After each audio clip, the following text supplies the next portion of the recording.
വർഷത്തോളം തുർമുദി രേഖപ്പെടുത്തിയ ഒരു ഹദീസ് എഴുതി വെച്ചു. ഹബീബായ നബി പറഞ്ഞു, قال رسول الله صلى الله عليه وسلم عن ابي هريره رضي الله عنه قال قال رسول الله صلى الله عليه وسلم ان الله عز وجل يقول الله تعالى തീർച്ചയായും അല്ലാഹു പറയുന്നുണ്ട്, യബ്ന ആദം, ആദമിന്റെ പുത്ര, തഫറഗ ലിഇബാദതി, നീ എനിക്ക് പ്രണാമം ചെയ്യാൻ, എന്റെ കാര്യത്തിൽ ജോലിയാകാൻ നീ അങ്ങോട്ട് ഒരുങ്ങ. തഫറഗ് ഒഴിവാകുക, തഫറഗ് ഒഴിവാകുക. ഇപ്പൊ നിങ്ങൾ ക്ലാസ്സിന് വരാൻ വേണ്ടി ഒഴിവായതല്ലേ? ഒഴിവായിട്ടില്ലെങ്കിൽ നിങ്ങൾക്ക് വരാൻ കഴിയില്ല. അതായത് ഇന്ന് നിങ്ങൾ ക്ലാസ്സിന്, ഭാര്യ പറഞ്ഞു നമുക്ക് രണ്ടാക്കും ഇന്ന് രാവിലെ അമ്മായി സുഖമില്ലാത്തതൊന്നും പോയിക്കോട്ടെ, പോണ്ടേ. അപ്പൊ നിങ്ങൾ എന്ത് പറഞ്ഞു? എനിക്ക് നടക്കൂല, 10 മണിക്ക് ഞാൻ വന്നിട്ട് പോകാം, രാവിലെ ക്ലാസ്സിന് പോകണം. അപ്പൊ നിങ്ങൾ ഇതിനുണ്ട് ഒഴിവായി. ഭാര്യ പറഞ്ഞു നിങ്ങളെ അവിടെ പോയി 2 കിലോ ഇറച്ചി വാങ്ങിക്കൊണ്ടേ. അപ്പൊ പറഞ്ഞു ആരെങ്കിലും പറഞ്ഞേച്ചാ ഇറച്ചി ഞാൻ നേരത്തെ കിട്ടണമെങ്കിൽ ഞാളെ പറഞ്ഞേക്കണം. ഇനിയോ 10 കഴിഞ്ഞ് ഞാൻ വരുമ്പോ കൊണ്ടുവരാ, പ്രശ്നമില്ല. എന്റെ ഇപ്പൊ നടക്കൂല. അപ്പൊ അതിന് ഒഴിവായി. ആ ഒഴിവായാലേ നിങ്ങൾക്ക് എന്ത് നടക്കുള്ളൂ? ക്ലാസ് നടക്കുള്ളൂ. ഇതുപോലെ ഇതൊരു ധാരണ. ഒഴിവാകുക, എല്ലാം ഒഴിവാകുക. എല്ലാം ഒഴിവാകുക പറഞ്ഞാൽ ഒന്നും ചെയ്യണില്ല എന്നല്ല, എല്ലാം ചെയ്യുന്നുണ്ട്. എന്റെ ഒന്നും എനിക്ക് വേണ്ടിയല്ല, അതൊക്കെ എന്റെ കടമ കൊണ്ട് ഞാൻ ചെയ്യാൻ. എന്നെ ഞാൻ ഒഴിവാക്കി വെച്ചു. ആർക്ക്? എന്റെ റബ്ബിന്. അതേസമയം റബ്ബ് വിളിച്ചാൽ നേരെ വൈകൂല്ല, ബാങ്ക് കൊടുത്ത് നിസ്കരിക്കും. എന്റെ അള്ളാഹ്ക്ക് വേണ്ടി ഒഴിവായതാണ്.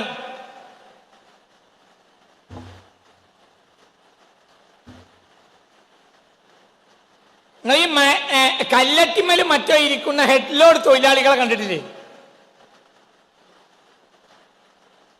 ഹെഡ് ലോഡ് ഉദാഹരണമാണ്.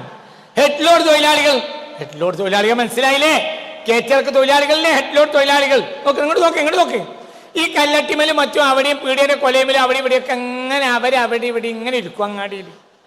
അതിൻ്റെ ഇടയിൽ ചായ കുടിക്കും, അല്ലെ അതിൻ്റെ ഇടയിൽ ചെങ്ങായി വന്നാൽ പുറത്ത് 2 അടി കൊടുക്കും. എന്തൊക്കെയാണ് വർത്താനം എന്ന് പറയും. ചില ആളുകൾ പഴഞ്ചായും പുലിയും എന്ന് പറഞ്ഞ പഴയ കളി ഉണ്ടായിരുന്നു പഴയത്ത്. ഇങ്ങനെ ഭരിച്ചിട്ട് പഴഞ്ചായും പുലിയും കളിക്കാറ് പഴയ കാലങ്ങൾ. ചില ആളുകൾ പാമ്പ് കോണിയും കളിക്കും, ചില ആളുകൾ റമ്മി കളിക്കും. അതിൻ്റെ അർത്ഥം ഇനി റമ്മി കളിക്കൽ ജായിസാണ്, കാസിമി പറഞ്ഞിട്ടുണ്ടാക്കണ്ട. അങ്ങനെയൊക്കെ കളിക്കുമല്ലോ, ഇങ്ങനെയൊക്കെ കളിക്കും. അതിൻ്റെ ഇടയിലാണ് അങ്ങാടിക്ക് ലോഡും വണ്ടിന് വന്നാൽ പുലി എവിടെ വെച്ചു എന്ന് പറഞ്ഞാൽ അറിയില്ല, പാമ്പ് കോണിയിലെ പാമ്പ് എവിടെ, കോണി എവിടെയെന്ന് പറഞ്ഞാൽ അറിയില്ല. മനസ്സിലായില്ലേ? റമ്മിയില് എന്താണ് സ്പീഡാണോ മറ്റതാണോ മറിച്ചതാണോ ഇട്ടതെന്ന് പറഞ്ഞാൽ അറിയില്ല. ഒറ്റ പാങ്ങട് കയറ്റം. എവിടേക്ക്? ലോറികളെ. ഇതാണ് ബാങ്കട് കൊടുത്താൽ മുഅ്മിനായ മനുഷ്യന്റെ അവസ്ഥ. കഴിഞ്ഞു. ഇനി ഇതിനേക്കാളും വലിയൊരു ഉദാഹരണം ഉണ്ട് എന്ന് എനിക്ക് തോന്നുന്നില്ല. തഫറഖ ലിഇബാദതി, എന്റെ ഇബാദത്തിന് വേണ്ടി ഒഴിഞ്ഞിരിക്കണം. എന്നാ വേറല്ലേ ഇവര് ചായ കുടിക്കണില്ലേ? ഹെഡിലോട് തൊഴിലാളി ഇങ്ങനെ റോട്ടുമൊക്കെ ഇങ്ങനെ നോക്കിക്കുക. പറയങ്ങായി ആണോ? അല്ല, ചായ കുടിക്കും, കടി തിന്നും. ആ കടി നല്ല 1-ാം നമ്പർ നല്ല കുനുകുന്നല നെയ്യപ്പാണ് ഇറക്കും. അപ്പൊ അത് ഭയങ്കര ഇഷ്ടമാണ് ഇവന് എന്ന് വെക്കുക. നല്ല സോഫ്റ്റായ നെയ്യപ്പം. ചില സ്ഥലങ്ങളിൽ അങ്ങനത്തെ നെയ്യപ്പം കിട്ടും, നല്ല സോഫ്റ്റ് ഉണ്ടാവും ചില നെയ്യപ്പം. അപ്പൊ ആ നെയ്യപ്പം ഇങ്ങനെ വാങ്ങി ഒരു കടിച്ചിട്ടേ ഉള്ളൂ. അപ്പോഴാണ് ലോഡ് മണി വന്നതെങ്കിൽ ആ നെയ്യപ്പം എവിടെ എറിഞ്ഞു എന്നറിയില്ല. എന്തുകൊണ്ട്? അതിൽ കയറാനുള്ള കുറച്ച് ആളുകൾ, 7 ആള് അല്ലെങ്കിൽ 8 ആള് 10 ആള്. അപ്പോഴത്തിന് മറ്റൊരു അതിന്റെ മൂപ്പം പറയും മതി അടുത്ത ലോഡിൽ കയറും. ഇതിലൊരു മൂപ്പം ഉണ്ടാവുമല്ലോ. എല്ലാം കൂടെ ഒരു വണ്ടി കയറി ആർക്കൊന്നും കിട്ടാണ്ടാവില്ല. ഇത് വണ്ടിയിൽ കയറി പോയി ഇറങ്ങി അടുത്ത വണ്ടി കയറി. അപ്പൊ ഇവൻ ഈ 7 പെടാൻ വേണ്ടിട്ട് ഇവൻ എന്ത് ചെയ്യും? പാഞ്ഞിട്ട് കയറും. അപ്പൊ നെയ്യപ്പം എവിടെ എറിഞ്ഞുന്നോ ചായ എവിടെ എറിഞ്ഞുന്നോ അവന് അറിയില്ല. ഞങ്ങൾ കോയമ്പത്തൂരിൽ നിന്ന് ടിക്കറ്റ് എടുത്ത് കോഴിക്കോട്ടേക്ക് പോരുകയാണ്.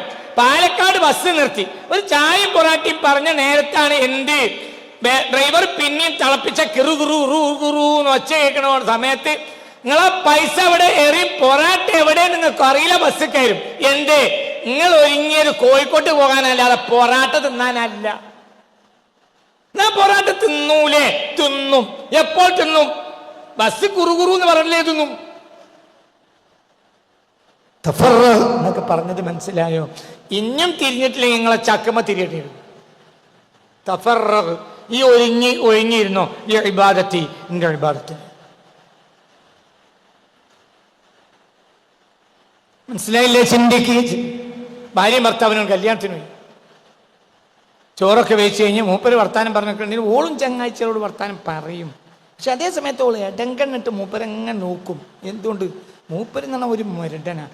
മോട്ടോർ സൈക്കിൾ കയറുമ്പോഴത്തേനും ഞാൻ ബാക്ക് പോയി ഇരുന്നിട്ടില്ലെങ്കിൽ കൊണ്ടുപോകില്ല, മൂപ്പര് പോവും എന്ന് പറഞ്ഞ.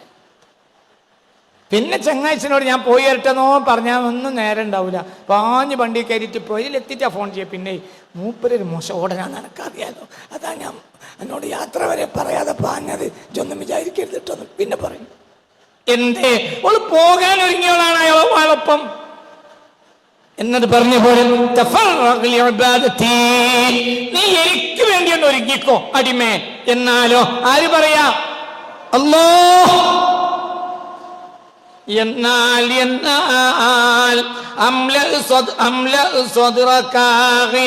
നിന്റെ ഹൃദയത്തിൽ ഞാൻ സമ്പന്നത നിറച്ചു തരും.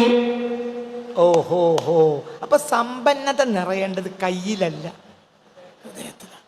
നിന്റെ അവിടെയാണ് കണക്ക്. നിന്റെ ഹൃദയത്തിൽ ഞാൻ കൈ ദരിദ്രമായിരിക്കും, ഹൃദയം സമ്പന്നായിരിക്കും. ചിലത് കൈ സമ്പന്നായിരിക്കും,